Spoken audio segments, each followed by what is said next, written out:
at sa pagpapatuloy po ng usapin sa mga aksyon at programa ng NAPSI at ang mga departamento at sangay po ng gobyerno laban sa kahirapan, alamin po natin ang mga hakbang na ginagawa ng NAPSI Indigenous Peoples Sectoral Council para mapalawak pa ang pagpapatupad ng mga programa para po sa ating mga indigenous peoples at indigenous cultural communities. Tututukan pa rin po natin ang convergence o yung pagsasama-sama ng mga programa at stakeholders sa patuloy na pagpapaunlad po ng mga komunidad at pamayanan. Dito pa rin sa National Anti-Poverty Commission Action laban sa kahirapan.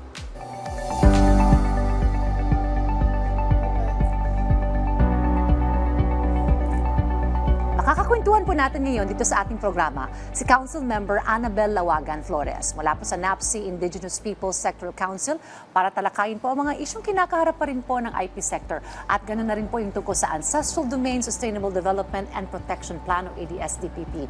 Ma'am Annabel, magandang umaga po. Welcome Magandang umaga, Ms. Dayan.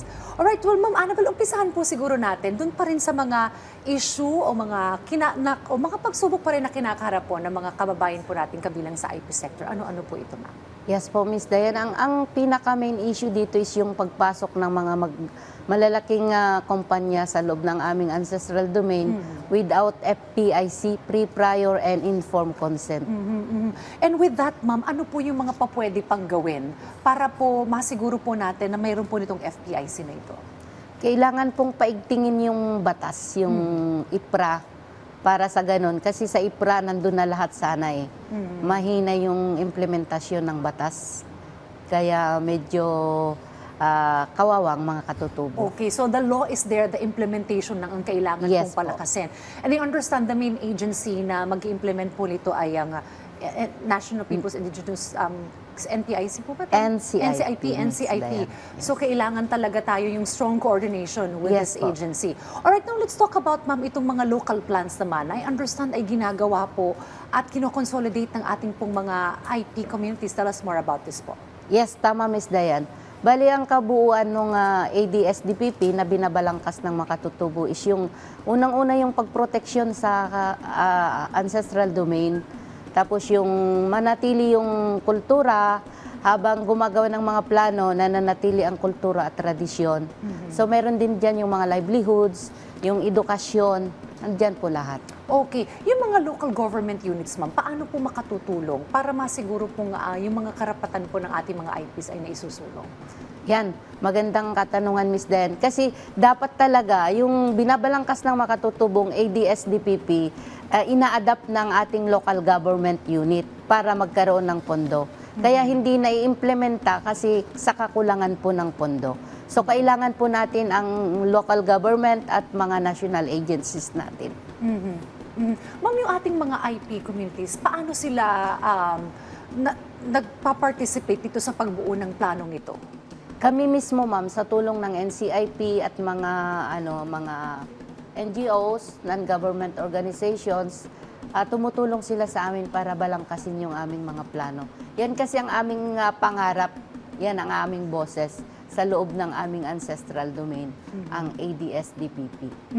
Well, going back po sa issue ng ancestral domain, ano po yung mga agencies, bukod po siguro sa NCIP, ang pwede pong makatulong po sa IP sector para masiguro po natin na talagang nakukonsulta po yung ating mga komunidad?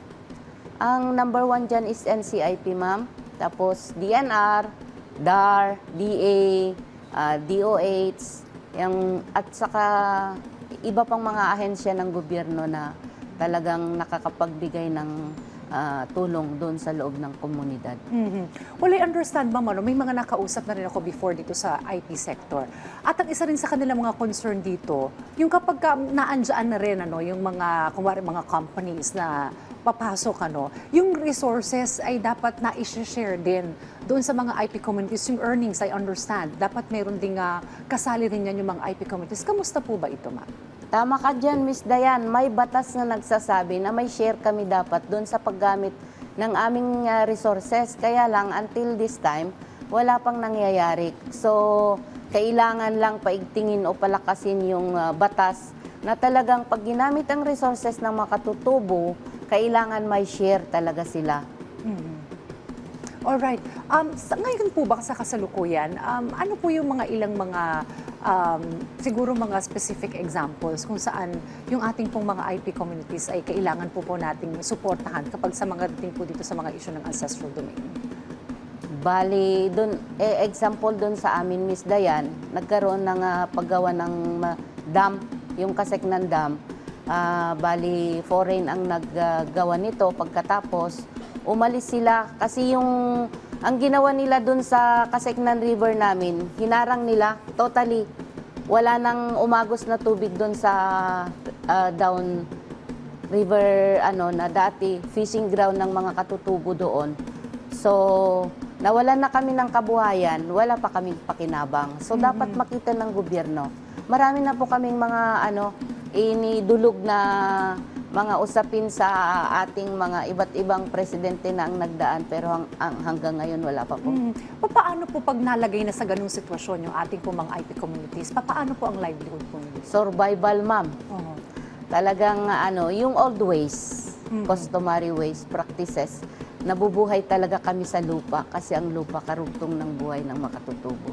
Root crops, yung mga native rice na itinitanim namin, doon po. Tapos yung mga resources namin, dapat nga yung ilog, wag nilang, kahit magpatayo sila ng mga projects, wag nilang kunin totally sa amin. Kasi part ng aming kabuhayan yan eh. Ikinukuha nila tapos walang pakinabang ang mga katutubo. At tulad din ng mga minings. So sana ang pakiusap namin sa National Commission on Indigenous People, stop yung pagbibigay ng Certificate of Non-Overlap. Kasi pag nagbibigay sila ng CNO, ibig sabihin, winawala nila kami ng karapatan sa loob ng aming lupang ninuno. Right. Ma'am, pwede po bang ipa-elaborate po sa amin? Ito po tungkol sa free, prior, and informed consent para po sa mas kaalaman po ng mga nakararami. Thank you po. Yan ang pinakamahalagang dapat gawin ng mga kumpanya, government, private, or any entities na pumapasok sa aming lupang ninuno. Magpaalam kasi yung free, prior, and informed consent is pagpapaalam sa komunidad para ipaliwanag nila ang kahalagahan ng proyekto, anong mangyayari, yung impact kailangan alam ng komunidad para mapaghandaan. At saka para mapag-usapan yung sharing na sinasabi natin. Kasi kapalit nung paggamit nila ng resources ng makatutubo, meron dapat para sa mga katutubo, para maugat yung source ng kahirapan pagdating sa usapin ng mga katutubo. More on convergence, ma'am. Paano makakatulong itong convergence o yung pagtutulong-tulong ng iba't ibang ahensya ng gobyerno para po masiguro po itong karapatang ito ng mga IPs? Maganda po yung convergence kung sakaling yan ang mangyayari kasi yan yung pagsama-sama ng iba't ibang ahensya, hindi lang gobyerno, ng ibang mga ahensya pa, para sa pondo, programa at sa kaserbisyo papunta doon sa isang layunin para sa kapakanan ng mga katutubo. Now, mamadagdag na tanong ko lamang, ito pong issue naman sa Certificate of Ancestral Domain and Certificate of Ancestral Land Title. Ano po ang mga kinakaharap po ninyo patungkol po dito, ma'am? Bali po, sa kakulangan ng pondo ng NCIP na siyang nag-iimplementa ng mga programang ito, hindi lahat. May mga pending doon sa pag-survey, ang sabi nila. At saka ma'am, pakiusap po sana sa ating presidente na ibalik sa opisina ng presidente ang NCIP kasi inilagay na nila sa DSWD. Para sa ganon, magkaroon ng sapat na pundo yung ating opisina at opisina ng NCIP at matugunan itong problema ngayon ng makatutubo na patuloy sanang masukat ang mga lupa para sa kanila. Hindi ang pumapasok kasi ngayon is dar split at saka gawad titulo ng DENR, which is hindi dapat. Kasi ang ancestral domain, kahit walang native title, since time immemorial, kami na po ang nangangalaga dyan. Pag-aari po yan ng race.